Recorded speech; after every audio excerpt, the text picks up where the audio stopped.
মই পইচা নিদিয়ালৈকে উঠি নাযাং ইয়াৰ পৰা। অ' বাইদেউ, আপুনিনো আমাৰ এহেঁতে চুৰ কৰিলে বুলি কেনেকৈনো গম পালে? কেনেকৈ গম নাপাম? মোবাইলডাল আছে নহয়, মোবাইলডাল। চুৰ কৰিবলৈ অহাৰ পৰা একদম মাংস বনোৱালৈকে ৰিলছ বনাই বনাই দিছে। সেইবোৰ মোক দেখাইছে নহয় নাতিনীজনীয়ে। এটা এটা হাঁহ নিছে, সেইটো বেলেগ কথা। 5টাকৈ হাঁহ, 3জনী কুকুৰা, এজনীয়ে উমনি লৈ আছিল। সেইজনীও উঠাই লৈ গ'ল। ইমান হাওফা হ'ব পাৰেনে বাৰু? মোক পইচা লাগিবই, পইচা নহ'লে মই ইয়াৰ পৰা উঠি যাবলৈ নাই। এই জহনীকেইটাক ভিডিঅ'বোৰ আপলোড কৰিবলৈ নকৈছিলোঁ নহয়, গোটেই ভিডিঅ'বিলাকত মই ওলাই থাকিলোঁ আকৌ।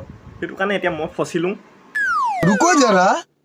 হ'ব বাইদেউ, মই আপোনাক পইচাখিনি দি দিম বাৰু দেই। আৰু ইয়াক